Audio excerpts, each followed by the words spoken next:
Now, turning to the IRS, we shouldn't forget that the IRS has not just used these tactics against organizations, but they've also used them against individuals to silence and punish individuals. And we have a couple of news stories. They're breaking all over the place. Individuals saying that very shortly after they criticized Obama, they see that they're called in for an extensive audit of past year's tax returns. And a lot of them are chalking this up initially to just coincidence. But now they're seeing a pattern of behavior. As we see what the government has done to these organizations, we also are now seeing what they're doing to individuals, trying to destroy them, trying to silence them. We have a report that the IRS targeted a local news anchor after an Obama interview. This person was Larry Connors, a veteran local news anchor at KMOV Channel 4 in St. Louis.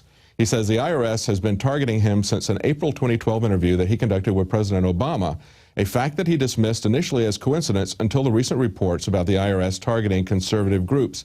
He said, shortly after I did my April 2012 interview with President Obama, my wife, friends, and some viewers suggested that I might need to watch out for the IRS. I don't accept conspiracy theories, but I do know that almost immediately after the interview, the IRS started hammering me.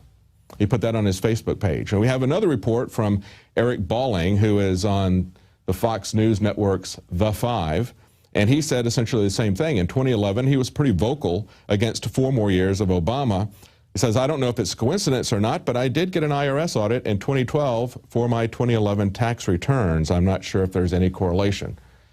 Yeah, we wouldn't want to be a conspiracy theorist, would we? So over and over again, we're seeing an established pattern, and yet people are afraid to connect the dots. They're afraid to be called a conspiracy theorist. Well, it's not a theory, it's actually a fact.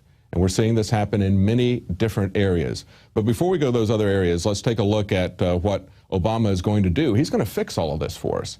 In the wake of this scandal, Obama is going to oust the IRS chief, but he was leaving anyway.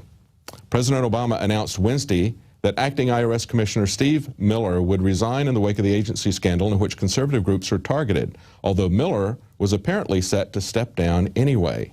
An official close to Miller told Fox News shortly after Obama's brief announcement that the IRS chief was set to resign the position of acting commission as of early June. Now, it's been said that patriotism is the last refuge of a scoundrel, but what we're seeing here in this scandal is we're seeing that the first refuge of a scoundrel is incompetence. No matter what they say, what they're accused of, they always say, I didn't know what I was doing. Or in the case of Eric Holder, I don't know. Here's a clip from some recent testimony. Do you know why that was not done?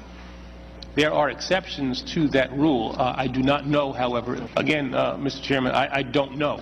I don't know. I don't know. I don't know. I don't know. I don't know. I don't know. That I don't know. I just don't know. I don't know whether or not. I just don't know. I don't know exactly how IRS is constructed. I don't know when the subpoena was issued. Well, I don't know precisely. I don't know. I don't know. I don't know the specific questions. Now, again, I don't know what happened. Well, either you know or you don't know. I don't know. I don't know. I don't know. I don't know. I just don't know when. I don't know. I'm not sure I know what you're talking about. All right. I did not know. I don't know what you are going to ask me. I didn't know. Technically, I don't know. I don't know. I see nothing. I know nothing. Now, lest we forget that the IRS was originally created at the same time as the Federal Reserve, and arguably to be their collector, their tax collector. If we look at the Grace Commission, even going back to the Reagan administration, we see that they were paying 100% of what you pay in income tax is going to the phony national debt that is owed to the Federal Reserve. And that has been a pretty consistent thing. You might even say that we're kind of on an interest-only loan to the Federal Reserve. But that loan is becoming kind of a balloon note. And that balloon note is eventually going to burst. So people are looking around for different ways to store their wealth, because that's what money is. It's actually a storage of wealth. One of those things that's come up is Bitcoin. Bitcoin is a great idea, but we've seen it come under attack recently.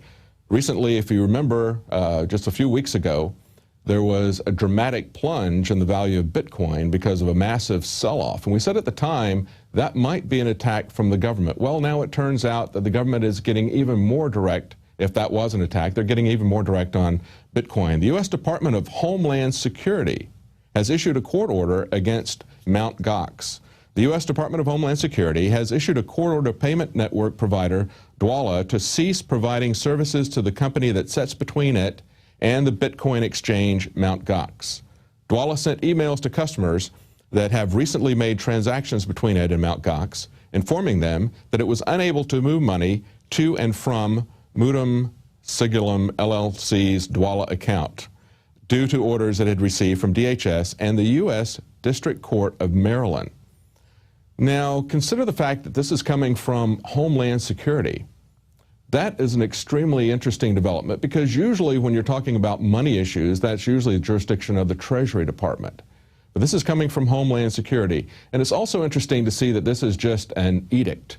Just like we saw with Cody Wilson when the Pentagon came in. It wasn't the ATF, but it was the Pentagon coming in and saying that he needed to take down the information that was on his website about the plastic gun. We're seeing the government increasingly rule by fiat.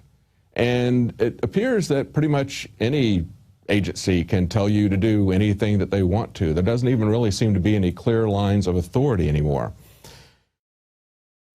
Visit Infowars.com and PrisonPlanet.com.